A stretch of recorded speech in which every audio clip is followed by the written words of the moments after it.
देखिए, ये हमारी कांग्रेस पार्टी की एक राष्ट्रीय स्तर पे एक मुहिम चल रही है संगठन सृजन की। और उस मुहिम में तीसरा प्रदेश के रूप में हरियाणा को चयनित किया गया है, गुजरात और मध्य प्रदेश के बाद। और अब एक-एक करके विभिन्न प्रदेशों में कांग्रेस पार्टी के हमारे पूर्व अध्यक्ष और हमारे नेता राहुल जी जा रहे हैं। उनके साथ जो हमारे संगठन महासचिव हैं वेणुगोपाल जी, वो भी रहेंगे, मौजूद रहेंगे।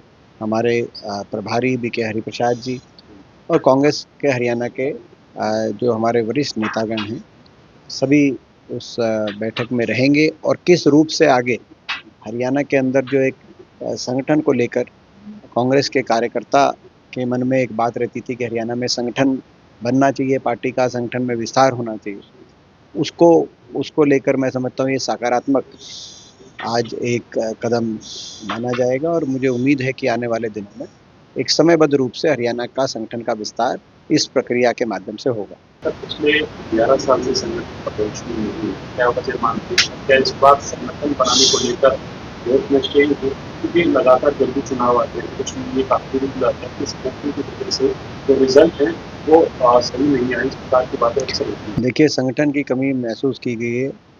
और अब मगर क्योंकि नए सिरे से संगठन एक समयबद्ध रूप से बनाने की प्रक्रिया का प्रारंभ आज है, का शुभारंभ आज है, तो ऐसे में अब हम आगे देखेंगे और उम्मीद करेंगे कि जो आज जो प्रक्रिया शुरू होगी वो अगले कुछ दिनों में उसका नतीजा प्रदेश के सामने राहुल गांधी जी बात बयान किया, उन्होंने राहुल गांधी जी बात बयान किया, उन्होंने कहा कि अमेरिकी राष्ट्रपति को चुनाव के बाद प्रधानमंत्री ने सरेंडर कर दिया।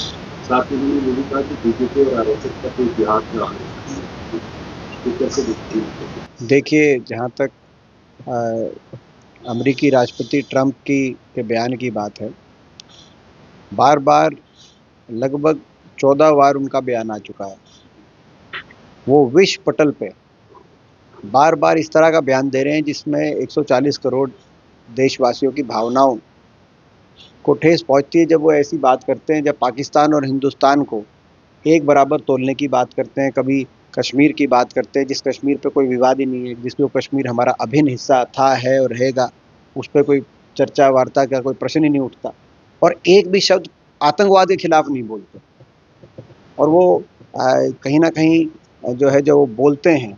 और आपने देखा, उन्होंने पाकिस्तान के साथ व्यापार बढ़ाने की बात करी इस दौरान। और पाकिस्तान को आईएमएफ, जिसमें सबसे बड़ा वोटर अमेरिका ही है, आईएमएफ द्वारा $1 अरब का लोन देने की कार्रवाई हुई ऑपरेशन सिंदूर के दरमियान। पाकिस्तान को किस बात का इनाम? अमेरिका द्वारा। पाकिस्तान वो देश है जो आतंकवाद को पोषित करता है, हिंदुस्तान वो देश है जिसने आतंकवाद को सहा है और उसके खिलाफ हिंदुस्तान लड़ाई लड़ा। तो ऐसे में अमेरिकी राष्ट्रपति का लगातार कहना और 14-14, 15-15 बार लगातार विश्व पटल पे ऐसी बात कहना, मैं समझता हूँ ये अमेरिका की क्या हिमाकत। अमेरिका को मुँह तोड़ जवाब देना चाहिए। ये वही अमेरिका है जिसने 1971 की युद्ध में अमेरिका ने औपचारिक रूप से ब्रॉडकास्ट करके उनके राष्ट्रपति ने कहा था कि हिंदुस्तान अपनी फ़ौज बांग्लादेश में भेजने की गलती ना करे, क्योंकि हम अपना 7वां लड़ाकू बेड़ा 20 दिन में ढाका पहुंचा देंगे। और उसके बाद हमारी तत्कालीन प्रधानमंत्री इंदिरा जी की स्टेटमेंट आई अगले दिन कि अमेरिका का 7वां लड़ाकू बेड़ा जब तक ढाका पहुंचेगा तो ढाका में उनका स्वागत पाकिस्तान की सेनानी तिरंगे झंडे के नीचे हिंदुस्तान की फ़ौज करेगी। ऐसे अमेरिका की ये हिमाकत की अब दुनिया में ढिंडोरा पीट-पीट के ये बात कहे और उसका ठोस जवाब देना मगर महत्वपूर्ण है। और इसीलिए हमने विशेष सत्र की भी मांग करी है कि सत्र संसद के अंदर विशेष सत्र बुलाया जाए और संसद के अंदर खड़े होकर प्रधानमंत्री जी बताएं और पूरे देश एक स्वर से अमेरिका की इस बात का जवाब दे।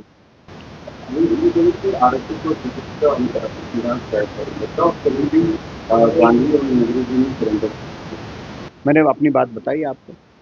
हालांकि बीजेपी के लीडर इस पर सवाल उठा रहे हैं कि कह रहे कि पाकिस्तान इसको पर आगे पाकिस्तान तो वो उनकी बात है। और सच्चाई देखिए, डे ये मैं इस पर क्योंकि आपको मैंने अपनी तो बात बोली दी थी, अब बार-बार आप उसको पंजाब के मुख्यमंत्री भगवंत मान का भी बयान वन नेशन वन सिस्टम चलाना चाहते हैं और सिंदूर के बाद हो जाएगा, की बात उसकी बात नहीं। मैं समझता हूँ कि जो है अब भगवंत मान है, उनका नाम भगवंत मान है, तो ठीक है, जो उनको उनके बयानों को आप उसी तरीके से लीजिए।